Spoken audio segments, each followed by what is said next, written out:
नमस्कार दोस्तों, क्या आप सभी जानते हैं कि किस प्रकार भगवान शिव कहलाए त्रिपुरारी? अधिकतर हिंदू नहीं जानते। अगर आप भी भगवान के भगत हैं और भगवान में आपकी थोड़ी सी भी आस्था है तो आज की मेरी ये पूरी कहानी आपको बहुत अच्छी लगेगी। तो चलिए शुरू करते हैं आज की सुंदर सी कहानी। कोई इन्हें भोलेनाथ कहता है तो कोई औखड़दानी, तो कोई इन्हें अघोरी भी कहता है। लेकिन इन सब नामों के अलावा भगवान शिव का एक नाम और भी है और वो नाम है त्रिपुरारी। लेकिन मित्रों, बहुत कम लोग ये जानते हैं कि देवों के देव महादेव का नाम त्रिपुरारी कैसे पड़ा। लिंग पुराण में वर्णित कथा के अनुसार जब भगवान शिव के बड़े पुत्र कार्तिकेय के हाथों तारकासुर मारा गया, तब उनके पुत्र विघूनमाली, कमलाक्ष, ताड़काक परमपिता ब्रह्मा की कठोर तपस्या करने लगे। कुछ सालों बाद ब्रह्मा जी तीनों भाइयों की घोर तपस्या से बहुत प्रसन्न हुए। उनके सामने प्रकट हुए और बोले, हे वत्स, मैं तुम तीनों भाइयों की तपस्या से बहुत प्रसन्न हूँ, इसलिए मुझसे वर मांगो। ब्रह्मा जी की बातें सुनकर तीनों भाइयों ने सबसे पहले उन्हें प्रणाम किया और कहा कि हमें ये वरदान दीजिए कि तीनों लोगों का कोई भी प्राणी हमारा वध ना कर सके, हम अमर हो जाएं। तब ब्रह्मा जी ने कहा, हे वत्स, इस लोक में जितने भी लोगों ने जन्म लिया है उन सबको एक ना एक दिन मरना जरूर है, कोई भी अमर नहीं हो सकता, इसलिए मैं तुम तीनों भाइयों को ये वरदान नहीं दे सकता, कोई दूसरा वरदान मांगो। ब्रह्मा जी की बातें सुनकर भाई आपस में विचार करने लगे, ऐसा कौन सा वरदान प्राप्त किया जाए जिससे हमें तीनों लोकों में आसानी से कोई न मार सके। फिर कुछ देर बाद तीनों भाइयों ने ब्रह्मा जी से कहा, हे परमपिता, वरदान के रूप में हम लोगों के 3 ऐसे पुर चाहिए जिसमें रहकर हम तीनों भाई हजारों वर्षों तक पृथ्वी पर विचरित रहे और एक ही बाण से तीनों पुरों का नाश करे, उसी से हमारा भी नाश हो। तीनों दैत्यों के मुख से ऐसी बातें सुनकर ब्रह्मा जी ने कहा, तथास्तु, और ये कहकर अंतर ध्यान हो गए। इधर ब्रह्मा जी के जाने के बाद दानव ने तपस्या द्वारा तीनों पुरों का निर्माण किया, जिसमें स्वर्ण से बना पूर्व स्वर्ग में, चांदी का पूर्व अंतरिक्ष में और लोहमय भूमि पर था। इन सभी पुरों का विस्तार एक एक 100 योजन का था। पुरों के बन जाने के बाद स्वर्णमय पूर्व में तारकाक्ष, रजतमय अर्थात चांदी से बने पूर्व में कमलाक्ष तथा धरती पर बने पुर में बिंदुमाली रहने लगा। उधर बलवान मैदाना तीनों भाइयों से पूजित हो तीनों पुरों में स्थान बनाकर रहने लगा। ये दैत्य तीनों पुरों में वास करके बलवान और अपराजित हो गए।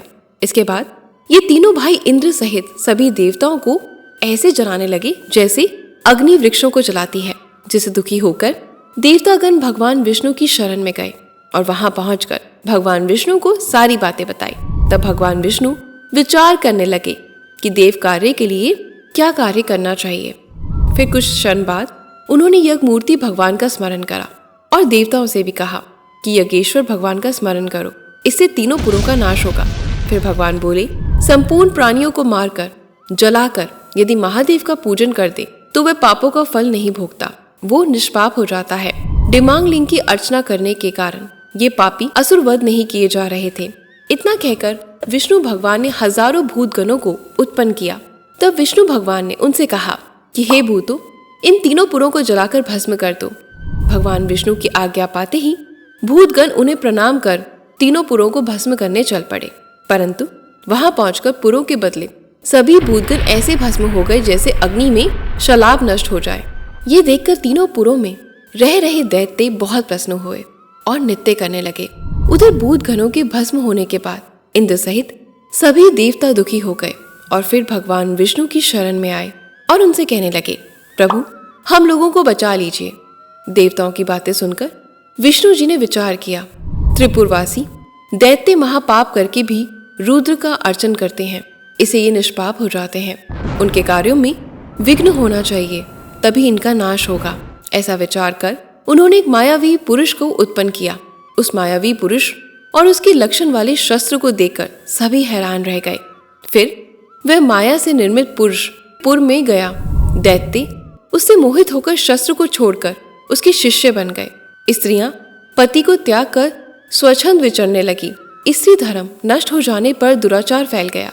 तब विष्णु भगवान देवताओं के साथ देवादिदेव महादेव की स्तुति करने लगे और कहने लगे, जैसे समुद्र में तरंग समूह परस्पर टकराकर वही नष्ट हो जाती है, वैसे ही संपूर्ण जगत आप से उत्पन्न होकर आप पे ही लय हो जाता है।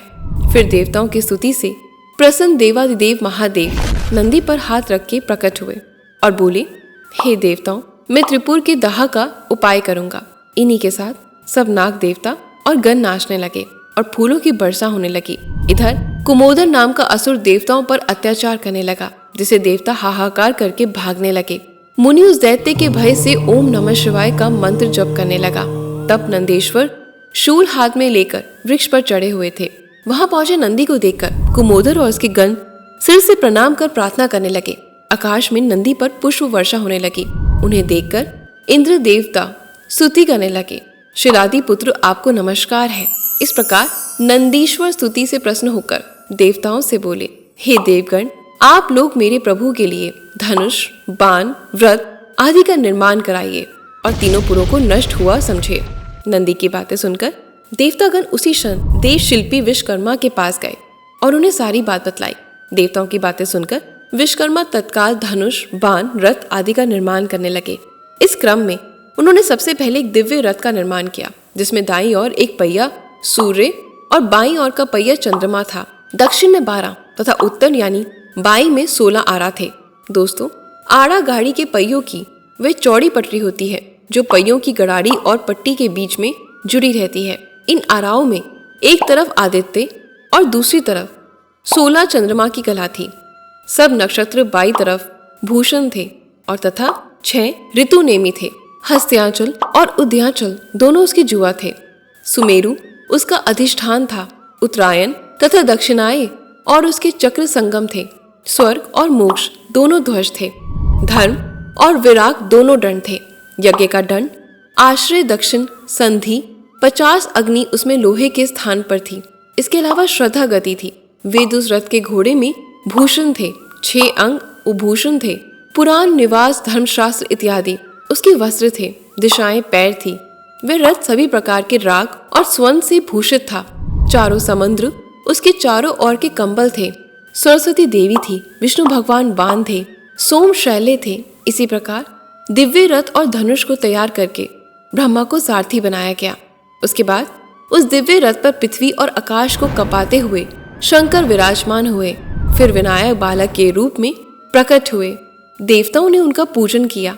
विनायक बोले, इस संसार में भक्ष भोज आदि पदार्थों से पूजा नहीं करेगा। देव हो या दानव हो, सिद्धि को प्राप्त नहीं करेगा।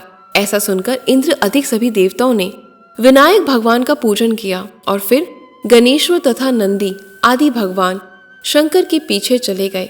भगवान शंकर आगे आगे शस्त्र आदि लेकर चले। वो जगत के हित के लिए त्रिपुर दहन को नंदी पर सवार हुए। शिव पर फूलों की वर्षा होने लगी। देवता जय जयकार करने लगे। उधर सब भगवान शंकर उस दिव्य रथ के साथ तीनों पुरों के मध्य में पहुंचे। तीनों पुर एक साथ इकट्ठे हो गए। ये देख देवताओं को बड़ा हर्ष हुआ और एक बार फिर भगवान शंकर की जय जयकार करने लगे। फिर कुछ देर बाद ब्रह्मा जी बोले, हे देव, हम सभी पुष्प योग हैं। आप लीला त्याग दीजिए और इसी पुष्प योग में तीनों पुरों को जलाकर भस्म कर दीजिए। तब भगवान ने बाण को छोड़ा और वह बाण ने देखते ही देखते त्रिपुर को जलाकर भस्म कर दिया और वो पुनः देव शंकर जी के पास लौट आया। ये देखकर सभी देवता उनकी स्तुति करने लगे। फिर सभी देवगण अपने अपने धाम लौट गए। पर दोस्तों, मैं आपको बता देती हूँ कि त्रिपुर अर्थात तीनों पुरों को जलाकर भस्म कर देने के बाद से देवातिदेव महादेव को त्रिपुरारी के नाम से जाना जाने लगा। तो दोस्तों, उम्मीद करती हूँ कि आपको भगवान शंकर से जुड़ी ये कथा पसंद आई होगी। अगर पसंद आई है तो इस वीडियो को ज़्यादा से ज़्यादा लाइक करें और शेयर करें। धन्यवाद।